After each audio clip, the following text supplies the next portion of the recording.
continuando, eu vou passar a palavra agora à professora Eliane Moreira, que proferirá a palestra Conhecimentos Tradicionais, Partilha e Participação. Primeiro, eu queria agradecer imensamente o convite, de controlar aqui meu tempo, que eu não sou muito boa com isso. Deixar ele cronometrando aqui, o convite feito pelo professor Humberto. Há alguns anos, eu pelejo para vir nesse encontro e sempre acontece alguma coisa, alguma audiência que é marcada no dia, enfim. Finalmente, hoje, não estou nem acreditando que deu certo e que eu estou aqui já no quinto, né? Já tem 4, pelo menos, aí que eu venho me programando sem muito sucesso. Então, muito obrigada, professor. Obrigada também aos meus colegas de mesa pela oportunidade de fazer um debate que eu acho crucial e sobre o qual a gente ainda está em débito no Brasil, né? Bom, eu trouxe, assim, ficou bem interessante, eu acho, essa fala do Rodrigo ter me precedido, porque eu acho que a gente consegue fazer um encaixe com a temática que eu propus trabalhar. E aí eu já preciso fazer algumas observações. Na realidade, eu trouxe aqui um tema para debater com vocês, que é o chamado, eu vou focar mais no chamado acesso ao patrimônio genético da biodiversidade e conhecimentos tradicionais associados. De tal forma, então, que o tema aí, que é esse tema imenso, eu preciso antes fazer algumas considerações sobre ele, né? Ele é um debate, vamos lá, de forma simplificada e objetiva. Ele é um recorte irreal, feito para atender a um interesse industrial, no marco da Convenção da Diversidade Biológica, assinada em 1992. Por que eu falo isso? Porque todos os conhecimentos tradicionais, eles são uma coisa única.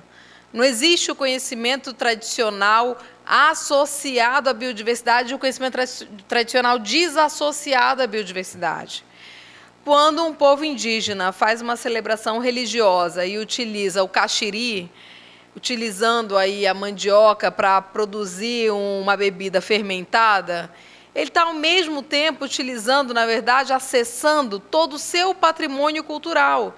Não tem essa divisão irreal. Ela é uma divisão que se serve simplesmente para atender a uma demanda específica que nasce muito na década de 80, já do século passado, aportada pela indústria biotecnológica, pela ascensão da biotecnologia, em que a biodiversidade e os conhecimentos tradicionais passam a ocupar o lugar de insumo para essa indústria. Então, qual é o nosso pano de fundo, né? E quais os nossos problemas também nesse campo? Ele é um debate que ele nasce principalmente para combater o uso irregular dessa biodiversidade, desses conhecimentos tradicionais, que mais tarde vão sofrer um novo recorte. A gente para de falar em biodiversidade, que é a gramática da Convenção da Diversidade Biológica, e a gente passa a falar em patrimônio genético da biodiversidade. Significa dizer, somente aquele patrimônio passível de gerar produtos dentro da biotecnologia. Bom, então a gente tem esse contexto aí, que é um contexto que nasce principalmente com a tentativa de fazer frente ao que popularmente a gente chama de biopirataria, mas se a gente olhar também como popularmente se trata a biopirataria, a gente vai ver que é tão amplo quanto é a visão sobre biodiversidade e conhecimento tradicional. Mas, lamentavelmente, o recorte feito no cenário mundial e no cenário brasileiro nos colocou nesse puxadinho que é o conhecimento tradicional associado à biodiversidade. Uma outra questão é como se assegura, nesse contexto, um direito humano crucial, reconhecido por várias decisões da Corte Interamericana de Direitos Humanos e, felizmente, que passa a ser afirmado no Brasil pelo próprio Judiciário brasileiro, que é o direito à consulta prévia. A gente trata o debate do acesso à biodiversidade ao conhecimento tradicional dissociado do contexto da consulta prévia. Se vocês observarem a nova lei da qual eu vou tratar hoje, em momento nenhum ela fala em consulta prévia. ela fala só em consentimento prévio informado. E o consentimento é um dos resultados possíveis da consulta. O outro resultado possível é o não. Eu não quero. Né? Mas o instrumento consulta prévia foi completamente ignorado.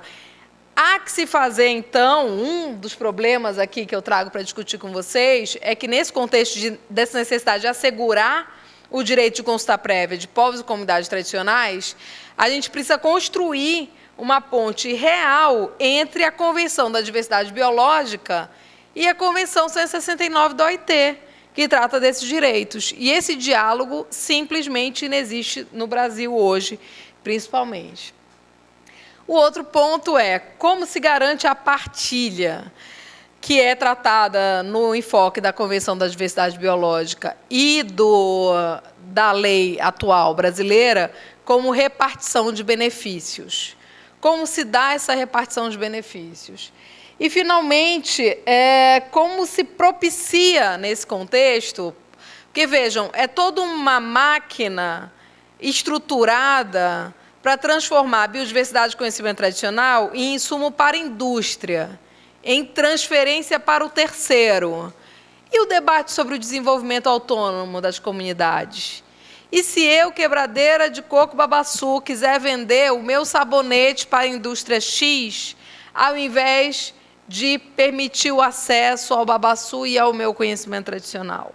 Por que ficou totalmente relegado a segundo plano o debate sobre o uso autônomo desse patrimônio? Eu utilizá-lo como mecanismo de desenvolvimento e não somente o debate da transferência desse patrimônio. Pode passar, por favor.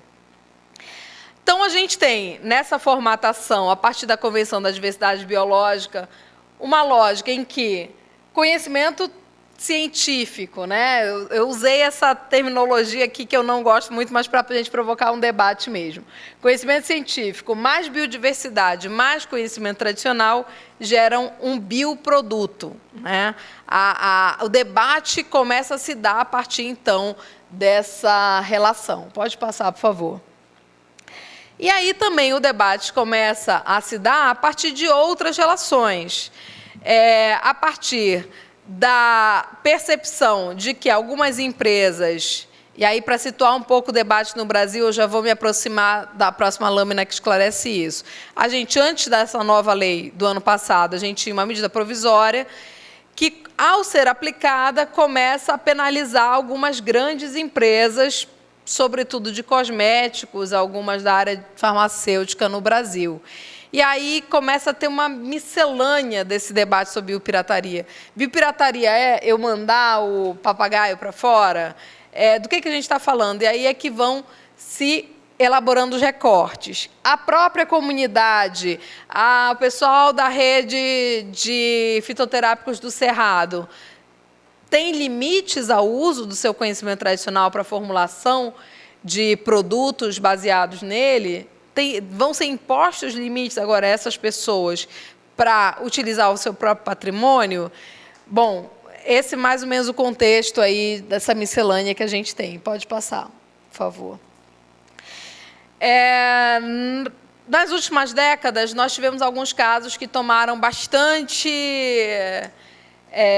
tiveram bastante dimensão, visão, visibilidade no Brasil. Aí eu trouxe apenas alguns para a gente mencionar. O caso do cupuaçu, que na realidade era um registro de uma marca, né, do cupulate, e o registro do processo de produção da manteiga do cupuaçu para o cupulate, foi feito por uma empresa japonesa. O caso Murumuru, que envolvia a utilização de conhecimento tradicional dos índios Axaninca, no Acre, por uma empresa intermediária, formada por um pesquisador, que teria cedido esse conhecimento a uma empresa de cosméticos, o caso é público, a empresa seria a Natura, que terminou sendo excluída do processo no decorrer da sua tramitação. O caso Axeflan, que envolve a utilização de conhecimentos tradicionais de povos caiçaras, de comunidades caiçaras no litoral paulista. Eu gosto sempre de trazer esse caso, que foi o primeiro caso judicializado no Brasil sobre o tema, porque, em geral, quando eu falo, eu com essa cara de paraense, todo mundo diz, tá, mas esse é um problema de vocês lá, né? A gente não tem nada a ver com isso. Não, o primeiro caso judicial foi em São Paulo, tá? Tramitou na comarca de Guarulhos. Depois foi deslocado para Brasília.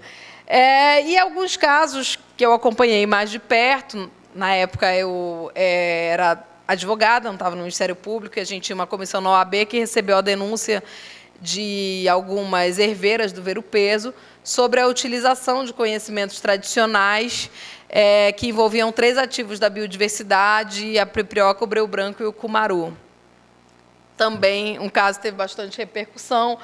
E outro caso ainda que envolve a utilização do mesocarpo do babaçu pela indústria de cosméticos. Então, são todos... Eu trouxe um pouquinho essa visão aqui para a gente conectar, né, onde é que as coisas estão acontecendo, em que lugar que elas estão reverberando.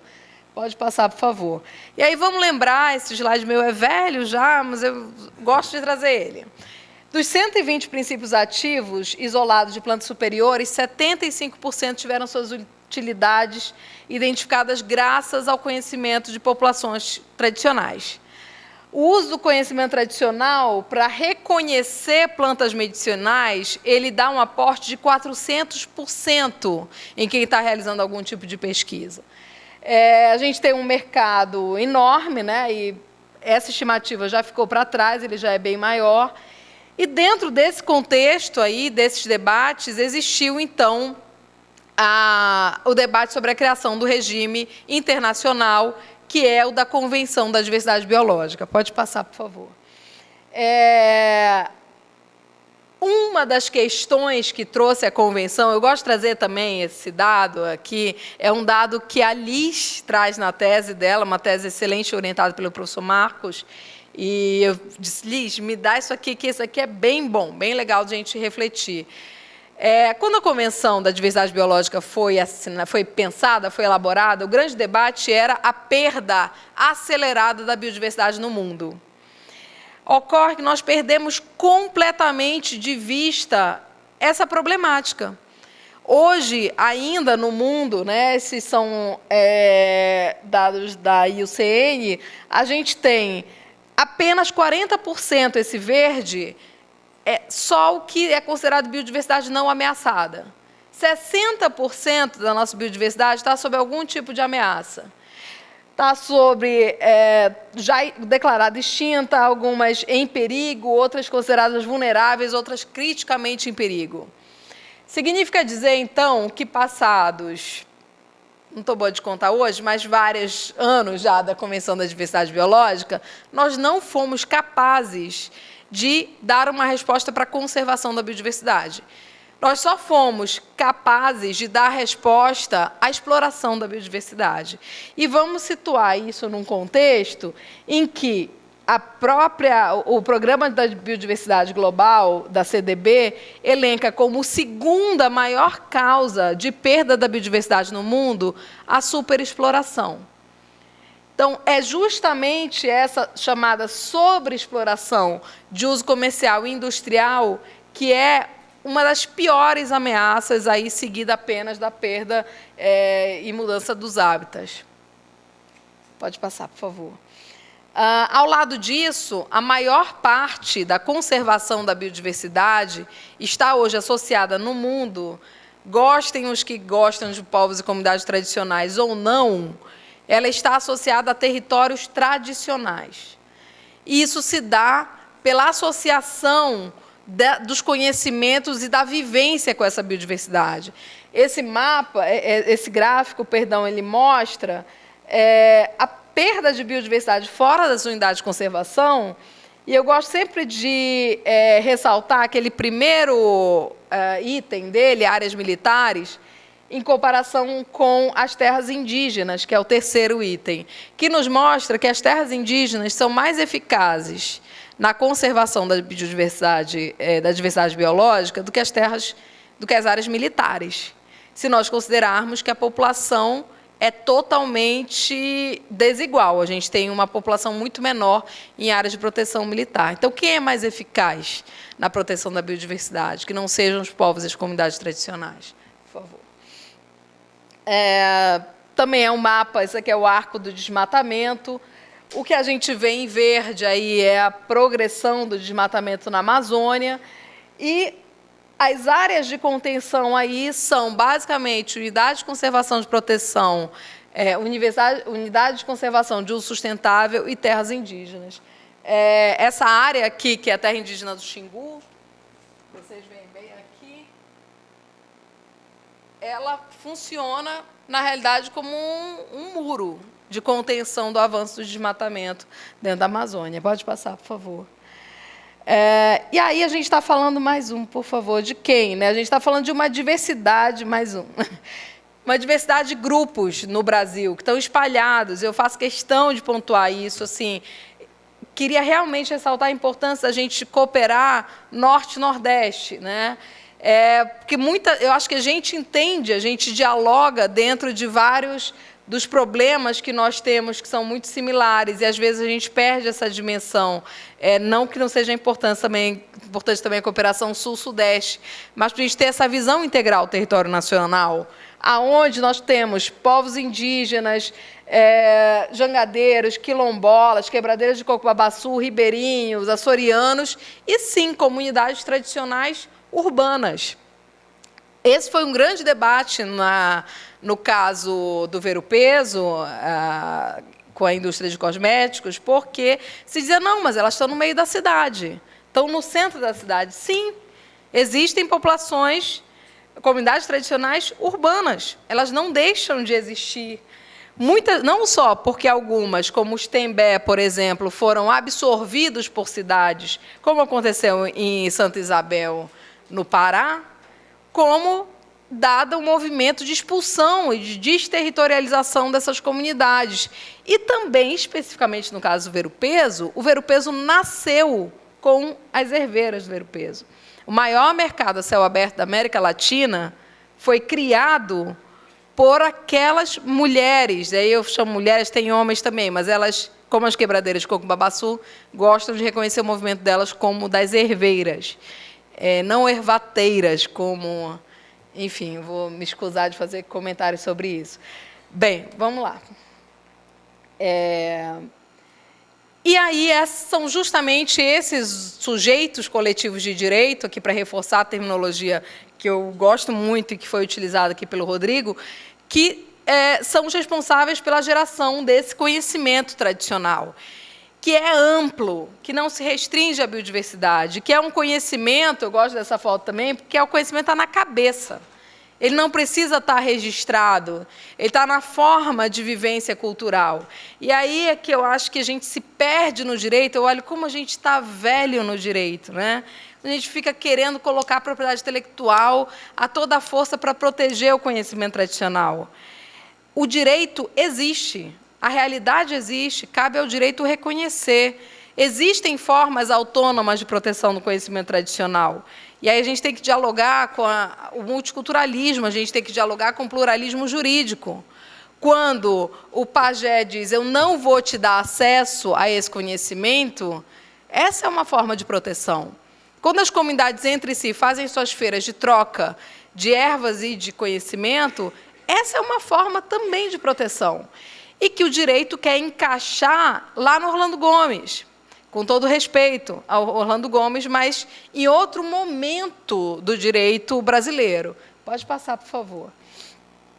E aí os debates hoje giram muito em torno dessa natureza jurídica, né, do conhecimento tradicional, se ela é uma propriedade intelectual, se ela é uma propriedade intelectual sui generis, que é totalmente furado. A gente pode ter um produto do conhecimento tradicional que venha a ser protegido pela propriedade intelectual, como, por exemplo, as cuias de Santarém, lá da AIRA, que gerou a marca coletiva AIRA, né, que eu comentava mais cedo com o Rodrigo. Agora, isso não é proteção do conhecimento. Isso é uma estratégia utilizada por aquela comunidade para a proteção de um produto gerado pelo seu conhecimento. né?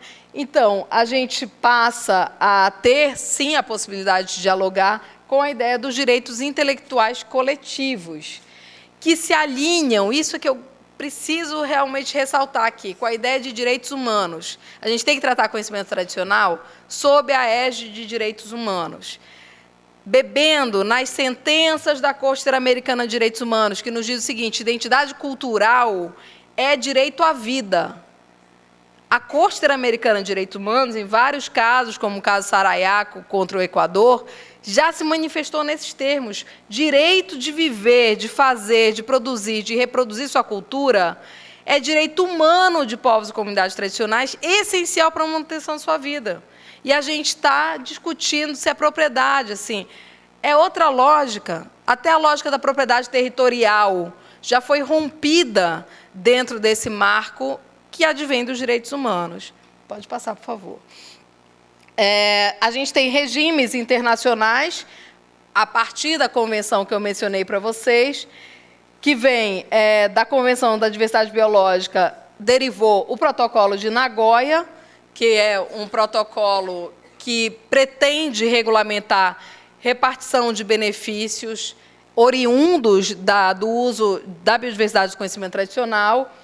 E, no Brasil, a gente, apesar de ter assinado, apesar de ser um dos países que mais se posicionou firmemente pela aprovação do Protocolo de Nagoya, o Brasil até hoje não ratificou o protocolo.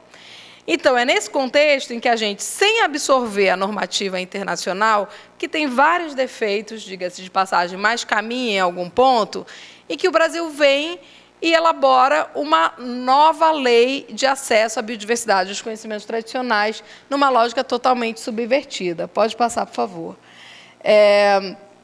Passar um pouquinho mais rápido. Aqui a convenção ela trata, só relembrando, a CDB trata da repartição de benefícios, que deve ser justa e equitativa, do reconhecimento de atores políticos que eram invisibilizados, né, e do direito ao consentimento prévio. Pode passar, por favor. Esse quadro aqui, que eu não vou ter tempo de falar tudo, é só para ressaltar que vários instrumentos jurídicos internacionais reconhecem 2 direitos basilares a povos e comunidades tradicionais, em vários âmbitos, em vários setores de atuação. CDB fala do consentimento prévio da repartição de benefícios, Protocolo de Nagoya, idem, Tratado de Recursos Fitogenéticos da FAO para Alimentação e Agricultura, também. O Acordo TRIPS fala sobre produção de propriedade intelectual, vocês dialogam melhor, sabem melhor do que eu. A Convenção 169 da OIT fala sobre consulta prévia e repartição de benefícios, e a Convenção Americana de Direitos Humanos tem, por intermédio da sua interpretação pela Corte Interamericana de Direitos Humanos, tem, em vários casos, ressaltado o direito ao consentimento e à repartição de benefícios. Isso começa num caso envolvendo o Suriname, populações afrodescendentes, que são os Saramacca, similares ao que nós chamamos no Brasil de quilombolas, e que, naquele caso, a Corte diz é um dos direitos essenciais consentimento e repartição de benefício. Pode passar, por favor.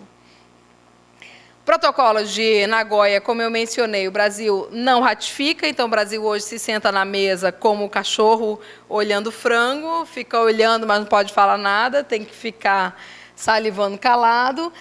Enquanto isso, 64 países, inclusive toda a União Europeia, já integram esse regime. Pode passar, por favor. Bem, a convenção foi regulamentada no Brasil. Quando? Em 2000, por intermédio de uma medida provisória. Não vai dar para contar toda a história, é uma história lúdica, mas fato é que a gente tem a Convenção, a Constituição e essa medida provisória que foi substituída pela Lei 13.123 de 2015. A lei, portanto, aprovada no ano passado sobre a temática. Pode passar. Essa lei advém de um processo de longa indefinição sobre o tema começa a ser tratado no Brasil em 1993, quando a então senadora Marina Silva pede para que existam 2 artigos na Lei de Propriedade Industrial. E, nesses 2 artigos, ela queria tratar do tema da, vamos dizer assim, biopirataria em sentido amplo, porque ela não tinha nem esse foco do patrimônio genético e conhecimento tradicional. Tem projeto de lei, tem medida provisória. Essa medida provisória vige durante 15 anos no Brasil. Não era era medida provisória, não teve debate, não teve acumulação política dos atores, não teve nada. Era um regime muito ruim, mas a gente conseguiu estabelecer um regime ainda bem pior, agora com essa legislação nova. É porque quando eu falo, pode passar, quando eu falo que o outro era ruim, o pessoal diz, então, que esse é ruim, o pessoal diz, então o outro era bom. Não, o outro também era ruim, a gente só conseguiu piorar mesmo. A lei foi apresentada como um projeto pelo governo federal ao Congresso Nacional. Existiu a essência dela, em boa parte da lógica dela foi mantida. Ela é uma lei elaborada essencialmente pelo setor industrial, sem participação dos povos e comunidades tradicionais. Os povos e comunidades tradicionais tentaram, de várias formas, ter uma participação efetiva, mas foram também colocados no quartinho dos fundos para depois, quando veio o decreto, tentar se fazer um arremedo de consulta prévia que jamais existiu na realidade. A gente teve uma forte reação das comunidades tradicionais com a rejeição dessa lei, não absorvem. E a gente tem um registro, uma restrição. Essa lei ela é baseada, eu digo assim, ela é essencialmente um sistema de isenções. O esforço é dizer, a indústria não precisa fazer isso, a indústria não precisa fazer aquilo em tal e tal situação, e por aí vai. Então, nesse contexto, ela restringiu e muito as possibilidades de cabimento de consentimento prévio, consulta prévia e repartição de benefícios, na sua essência. Vamos lá. Teve esse movimento, veta Dilma, não vetou, enfim, passou. Vamos lá.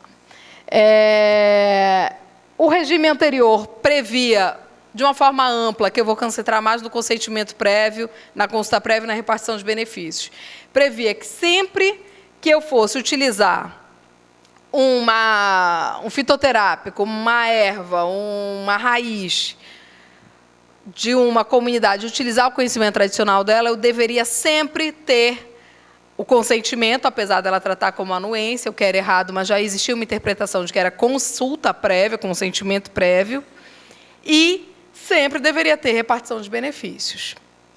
Pode passar, por favor.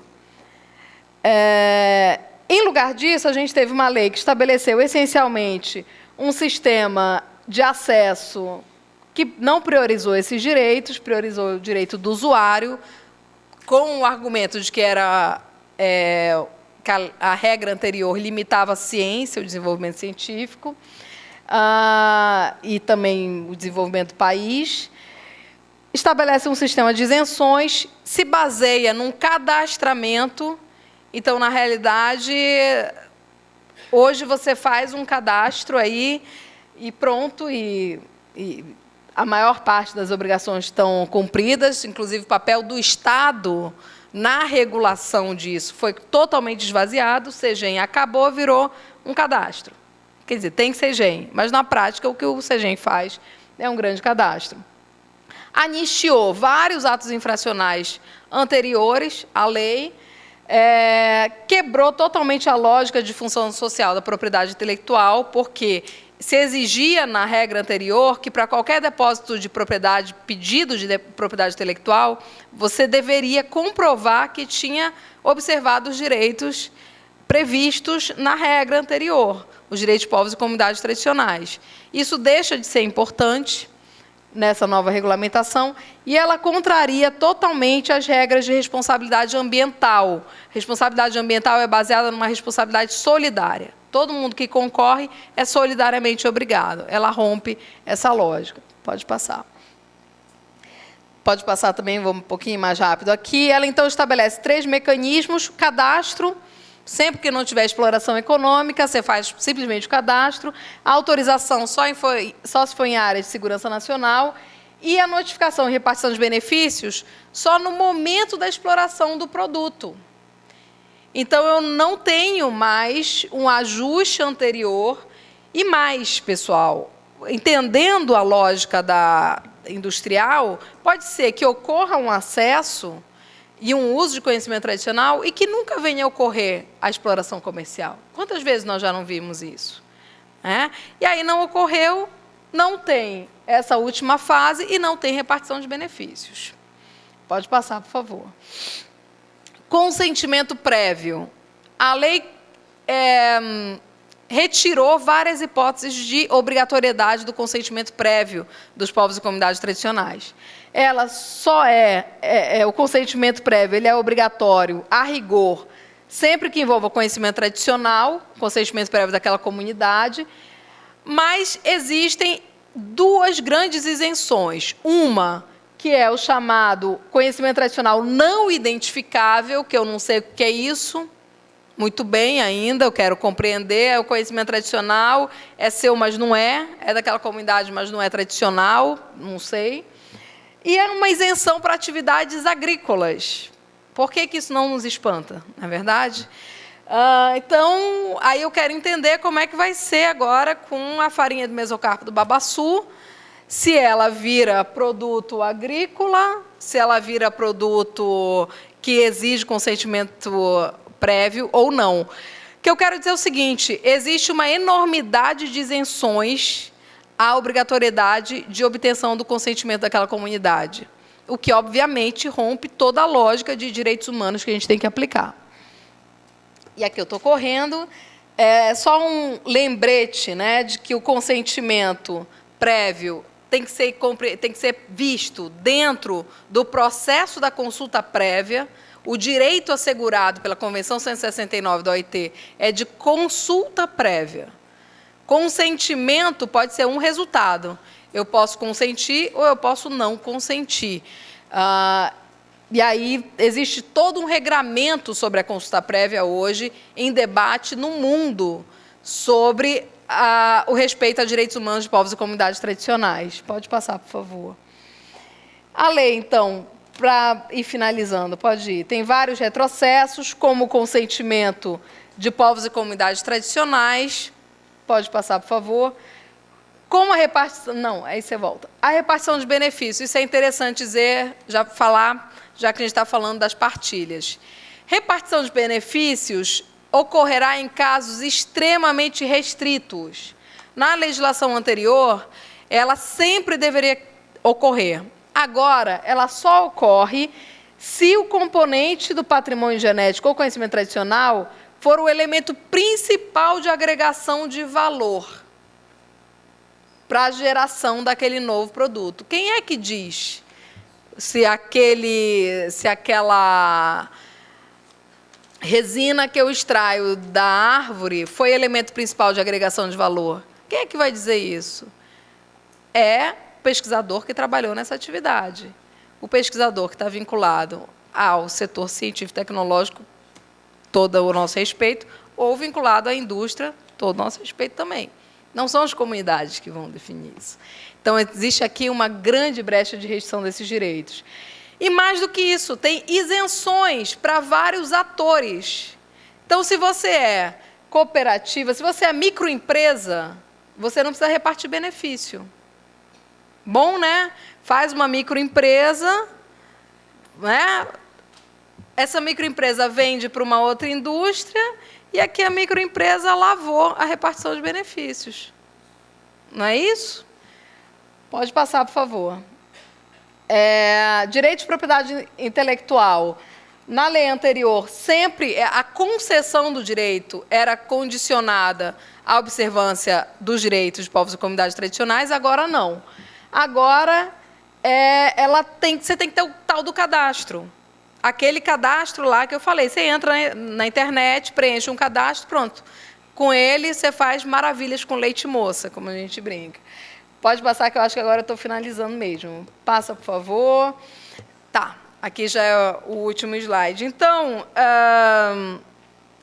existe todo um debate aí a ser feito. Na realidade, nós entendemos, eu estou participando de um estudo em que uma pesquisadora do grupo de pesquisa do professor Marcos também está participando, a Liz, e ele gentilmente se agregou a esse estudo, demonstrando que essa lei ela é inconstitucional e ela é totalmente inconvencional. Inconvencional no sentido de que ela é totalmente contraditória com as convenções com as quais o Brasil se comprometeu, e as convenções que envolvem direitos humanos. É disso que a gente está tratando. Então, foi feita essa lei como uma resposta a uma demanda de setores que se diziam prejudicados. Porque eu não consigo pesquisar, não consigo fazer atividades de desenvolvimento tecnológico, etc. Mas a realidade é que, mesmo para essas pessoas, não existe segurança jurídica. Se essas pessoas utilizarem um conhecimento tradicional vinculado a um produto agrícola, elas não vão ter como argumentar a seu favor essa legislação, porque o Brasil tem uma lei maior, uma norma maior, supralegal, que é a Convenção 169 da OIT e as Convenções da Diversidade Biológica e da FAO, que obrigam, sim, a obter o consentimento prévio. Então, na verdade, não resolveu esse suposto problema de segurança jurídica. A situação vai favorecer o desenvolvimento da Amazônia e do Pará? Eu discuto muito isso. Eu não tive tempo de falar, mas aqui só para pensar, um dos pressupostos da lei é que a biodiversidade, o patrimônio genético da biodiversidade é patrimônio da União. Então, se você, Estado, tem uma unidade de conservação, que você mantém essa unidade, você gasta dinheiro para manter essa unidade de conservação, você não vai ter direito a um tostão na repartição de benefícios. A repartição de benefícios não será feita com você, Estado. Você é município? Paciência, você se une ao Estado, vão chorar juntos. Então, existe uma quebra, uma ruptura do Pacto Federativo também absurda, né, nessa lógica.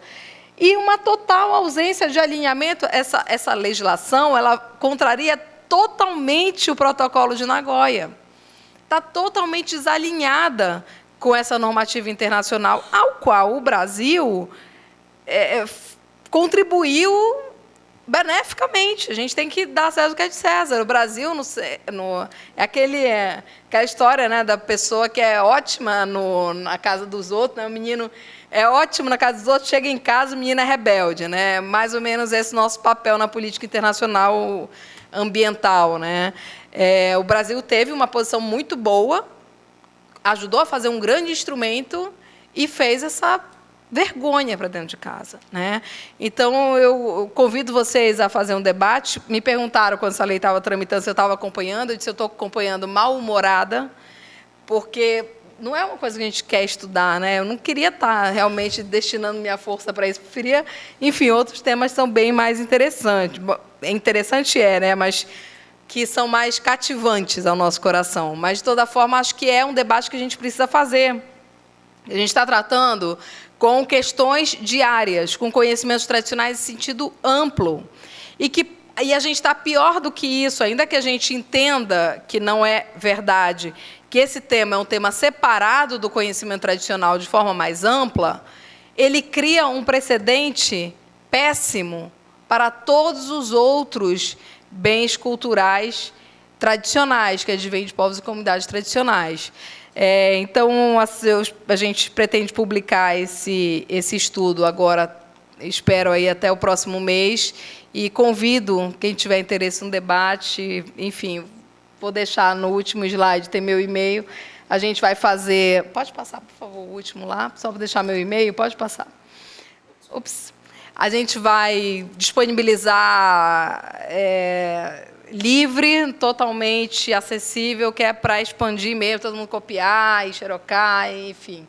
E está aí para a gente realmente refletir sobre esse grande retrocesso que representou essa nova lei, chamado, né, Novo Marco da Biodiversidade.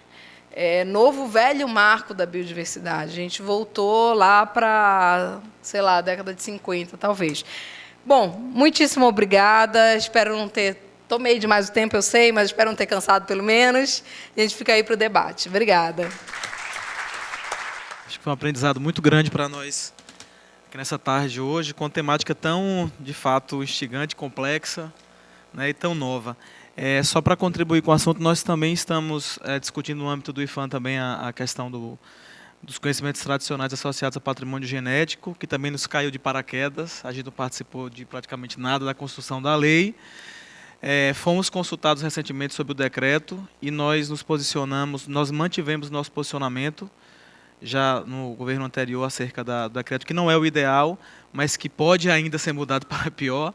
Mas só para avisar que nós estamos empenhados, muito empenhados mesmo, na manutenção do que se tem, não por considerar o ideal, mas considerar a possibilidade de piorar. Então, o posicionamento do IPHAN tem sido muito nesse sentido. Diz o Lineu Silva, da Grande Família, que a gente acha que nada mais pode piorar e pode. Exatamente, falta de imaginação. Mas só para alertar que nós estamos empenhados mesmo nessa questão de já ter audiência até marcado com ministérios e tudo, só para apresentar o posicionamento do IPHAN, que nós já apresentamos formalmente, mas agora empreender um trabalho aí mesmo de campo para pelo menos não piorar mais a situação.